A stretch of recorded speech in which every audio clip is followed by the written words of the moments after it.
Pilipinas! Laban!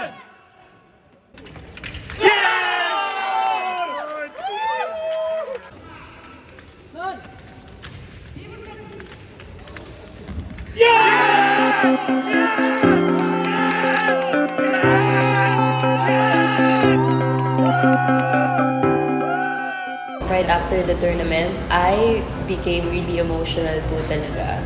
Kasi ano po hindi ko lang po naisip yung sarili ko talaga. Alam ko po na nagawa ko po yun without the help of the whole fencing community sa Pilipinas. And ang naisip ko po talaga is this is for the Philippines and of course for all Filipinos po talaga. And I was just very proud po na to be able to make it and get that ticket po to Paris 2024. Nag-start po ako 9 years old. Before ako mag-start, wala po akong idea kung ano yung fencing. Pero alam mo na sword. Alam mo na sword. So hindi po rin namin alam na ganun pala kamahal yung mga fencing equipments. So ayun po, syempre initially, medyo mahirap po talagang mag-provide ng sarili mong mga gamit. Pero ano po very, para kasi ano po iba po yung satisfaction kapag nananalo ka kasi it's both an individual and a team sport. So parang best of both worlds po talaga. So actually po, ano lang po ako na parang natulak lang po ako talaga sa fencing. Kasi po kagawad po yung lolo ko sa barangay po namin. Tapos may free sports clinic po na pinut up po yung counselor po namin na si Joseph Rico po, and it was a free sports clinic po, and isa po sa mga sports na yun ay fencing. And nakita lang po ng lolo ko na may mga batang nagtitraining sa barangay hall and sa mga basketball courts po ng mga public schools sa area namin. So summer po na sabi niya, try mo lang. And ayun po, for some reason po, I loved the sports right away. And hindi po ako nag-try ng ibang sports And I think what made me stay to the sport po is the family po that I built.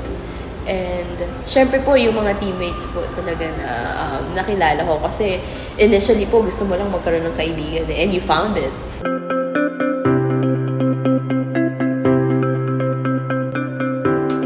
When it comes to sa style ng fencing, wala naman po akong ginaya nung bata ako. Kasi po, paano kung hindi mo strength yun? Di ang nangyari po, baka hindi ka nagkaroon ng time to develop yung dapat na strength na meron ka. But of course po, nung bata po ako, talagang nilook up ko po talaga sila Kuya Nathaniel Perez, Ate Justin Tino, Relmina Lazada po. Yan po, sila po yung mga national team nung bata po ako at isa. Hindi ko na po kasi naabutan sila Coach Amat or yung mga mas matatanda pa pong national team. So, dati po, gusto ko lang po talagang makapaglaro po sa final strip po ng UAAP na sana ma-experience ko din po yung mga yan. So sila po yung nakatulong po sa akin din. Mas maganda po na mag-take time ka to discover your own potential. And yun po, never i-compare yung sarili mo sa ibang tao. Kasi especially yung timing ng ibang tao po. Everyone has different timing.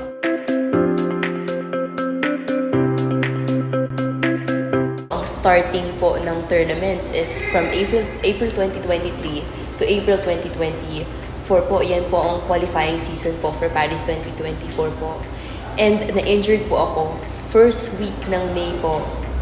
And kung iisipin mo po, usually 1 year recovery po talaga 10 months to 1 year. And nung kinakount po namin, 10 months, mark po ang April, and which is April po ang qualifying tournament. I was hopeless po kasi syempre wala po akong memory of me to teach myself to walk. Tapos po nung mga pagkakataon na yun, tinuturuan ko yung sarili ko maglakad, paano i-bend yung tuhod mo, paano tumayo. So, po talaga, in the beginning, very hopeless, pero each progress po, month to month, from little progress up to, po talaga parang bigla pong tumatalon yung progress po ng rehab ko. And I was very hopeful po na to compete po for the qualifying tournament. Hindi po talaga ako nag-waste ng isang araw to sit down and do nothing po talaga. Kapag weekdays po talaga, even po na sobrang boring na nasa gilid ka lang habang nagtitraining yung mga teammates mo while they're fencing, doing the sport you love the most. I was there po every day to gain my strength back, to be better each day, and to motivate po myself na makakabalik po ako sa pinakamamahal ko pong sports. I never doubted myself po na kaya ko po talagang umabot. May mga impossible things na nangyayari. And sometimes even miracles happen po talaga.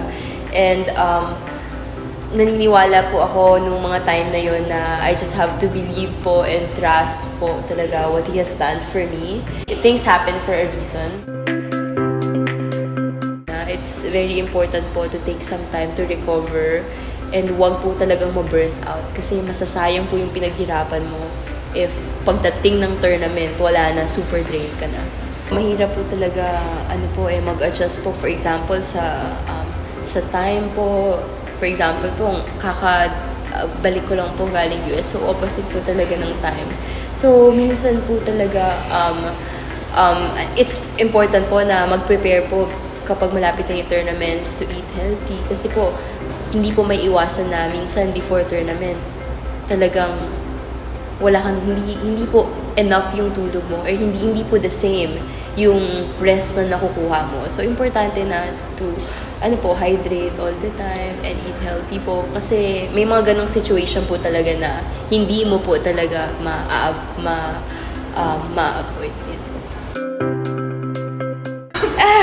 May footwork yung fencing. So, before po ako mag-fencing, actually, sumasayaw po ako.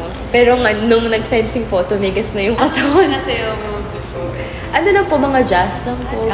Kapag sa mga kapag sa mga school events po, nung high school ako, lagi po ako nagpa-participate po sa mga... Parang ingrained kasi since footwork yung Opo.